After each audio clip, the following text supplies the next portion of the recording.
Bismillahirrahmanirrahim. Assalamualaikum warahmatullahi wabarakatuh. Selamat pagi, siang, sore, malam, kapanpun kalian menyimak video pembelajaran di channel Explore Biologi. Pada video kali ini, kita akan melanjutkan materi prakarya dan kewirausahaan kelas 11. Jika di beberapa video sebelumnya, saya sudah bahas tentang perencanaan, lalu sistem produksi, sampai ke cara menghitung break-even point atau titik impas. Sekarang akan kita lanjutkan tentang bagaimana kita dapat mempromosikan produk hasil usaha makanan internasional. Ya, mungkin secara materi tidak akan jauh berbeda dengan materi promosi usaha makanan khas daerah. Karena objeknya sama-sama makanan, walaupun detailnya nanti akan sedikit berbeda. Oke, kita masuk materi ya. Jadi, kalau kita membicarakan tentang pemasaran itu tidak hanya berhubungan dengan beberapa hal yang mungkin kita sudah tahu, seperti produknya itu sendiri, harga produknya, serta pendistribusian produk tersebut. Tetapi pemasaran, kalau kita ngomongin pemasaran, itu juga nantinya akan berkaitan atau terkait dengan cara kita mengkomunikasikan produk kita tersebut kepada konsumen. Buat apa kita mengkomunikasikan produk kita? Agar produk kita pertama, konsumen itu harus kenal dulu. Jadi tahapnya kenal dulu, baru setelah konsumen itu kenal, ya, baru nantinya harusnya jika memang dia tertarik, dia akan membeli produk kita tersebut.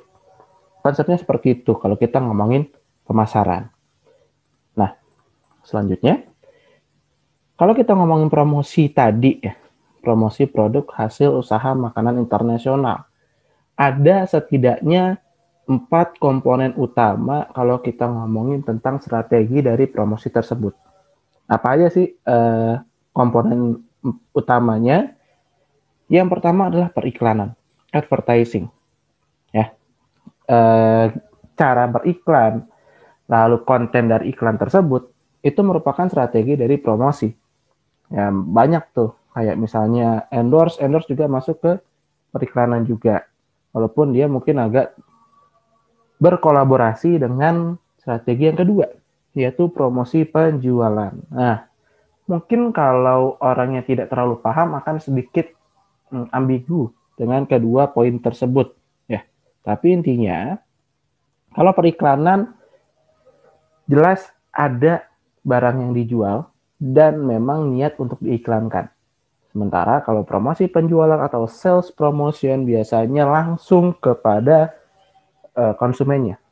Mungkin kalau kamu pernah lihat ada di restoran-restoran internasional, misalnya dia atau pegawainya menawarkan, itu termasuk ke promosi penjualan atau sales promotion.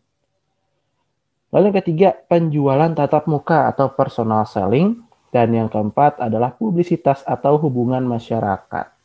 Kalau publisitas itu bisa terkait kayak misalnya di akun Instagramnya, dia posting menu terbaru, itu termasuk ke publisitas atau hubungan masyarakat.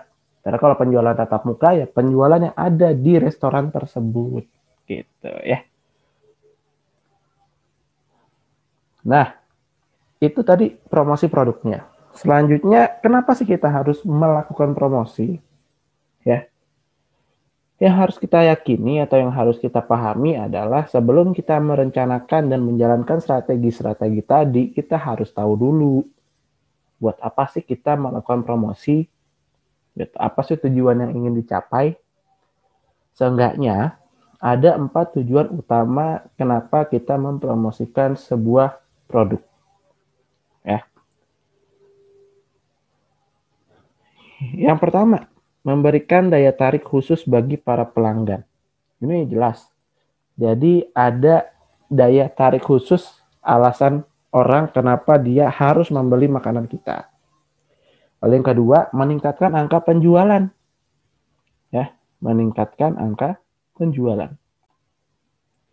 Meningkatkan angka penjualan sendiri berarti memang tujuan kita kan untuk menjual.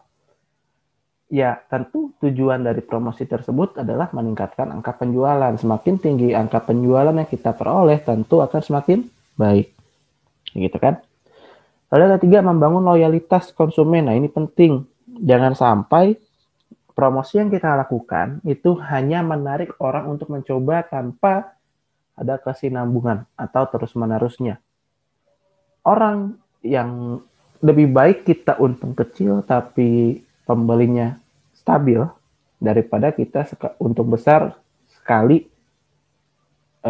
tapi tidak balik-balik konsumennya, kan kayak gitu. Dan terakhir adalah publisitas atau hubungan masyarakat juga. Nah, itu adalah tujuan dari promosi. Selanjutnya, kita harus tahu juga apa manfaat kita melakukan promosi. Yaitu yang pertama, mengetahui produk yang diinginkan para konsumen. Saat kita mempromosikan, tentu harapannya ada feedback. Gitu kan? Ada feedback dari konsumen, misalnya, wah konsumen kurang suka produk yang ini. Atau konsumen lebih memilih produk yang ini. Itu harus kita pahami, gitu kan? Itu manfaat dari promosi yang kita lakukan. Lalu yang kedua, setelah tadi mengetahui produk yang diinginkan konsumen, yang kedua mengetahui tingkat kebutuhan konsumen. Misalnya konsumen ya lebih butuh atau lebih suka makanan yang taste-nya itu lebih asin. Oh, berarti kalau kayak gitu tentu kita akan sesuaikan. Dan kayak gitu. Dan yang ketiga, mengetahui cara pengenalan dan penyampaian produk hingga sampai ke konsumen. Yang keempat, mengetahui harga yang sesuai. Nah, ini juga penting. Jangan sampai misalnya konsumen kita, tadi seperti saya bilang, lebih baik untungnya kecil, tapi pembelinya stabil, daripada kita ambil untung besar, tapi pembelinya sedikit dan tidak stabil. Gitu. Lalu yang kelima, mengetahui strategi promosi yang tepat. Gitu kan, setelah kita menggunakan tadi berempat strategi tadi, kita akan tahu mana yang paling tepat, kan kayak gitu. Lalu yang keenam, mengetahui kondisi persaingan pasar. Dan yang terakhir, menciptakan image. Nah, ini penting. Orang, kayak misalnya kita ambil contoh, orang mengenal KFC itu image-nya adalah ayam goreng, fried chicken. Atau misalnya orang mengenal McD, itu lebih ke burger. Walaupun dia menjual barang yang lain, gitu. Tapi itulah manfaat dari dia melakukan promosi terus-menerus. Orang sudah identik McD itu dengan burger, sementara KFC itu dengan ayam goreng. Makanya kan KFC bahkan di produknya sendiri, dia mempromosikan number one fried chicken in Indonesia.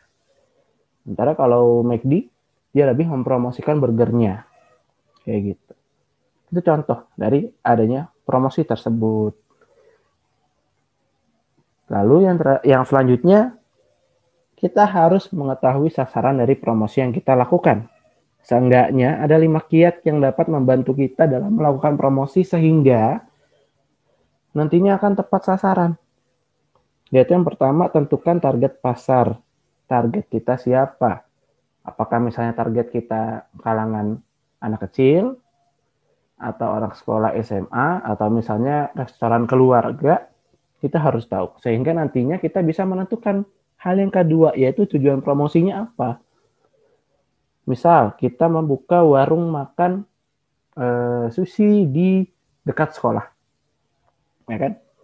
Kalau kayak gitu kan kita harus membuat tujuan promosinya sesuai. Misalnya sasaran kita tadi kita nentuin, oh berarti sasaran kita adalah anak sekolah. Anak SMA misalnya. Oh berarti kalau kayak gitu, kita masuk ke yang ketiga, yaitu buat isi pesan yang menarik. Kita sesuaikan dengan misalnya tren masa kini, atau misalnya hal-hal yang berkaitan dengan sushi, tapi lebih ke milenial atau Gen Z, kan kayak gitu. Lalu yang keempat, pilih sarana promosinya. Nah, usahakan pilih sarana promosi yang tidak terlalu menghabiskan budget, tapi sangat efektif dan juga efisien. Gitu ya. Dan yang terakhir, buat anggaran promosi. Nah, membuat anggaran promosi ini juga penting. Kenapa? Karena biar kita terkendali. Jangan sampai kita promosi terus-menerus tapi tanpa adanya rincian anggaran, sehingga nanti jadinya besar pasak daripada tiang. Ya kan? Rugi juga kan kalau kayak gitu. Lalu, yang terakhir, ada teknik dari promosi yang dapat kita contoh atau dapat kita lakukan. Yang pertama, memberikan kupon. Ya, kayak misalnya Di Burger King itu contohnya tuh, saya pernah bilang di video sebelumnya, itu termasuk tekniknya, dia memberikan kupon diskon gitu kan.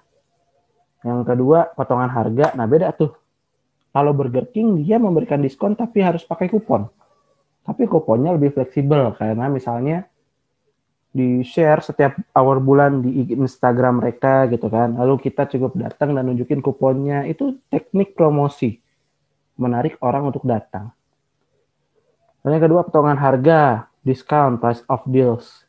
Misalnya di beberapa restoran kan misalnya diberikan diskon 20%, 30%, itu kan, atau dikombinasikan dengan kalau sekarang itu banyak dengan uang elektronik.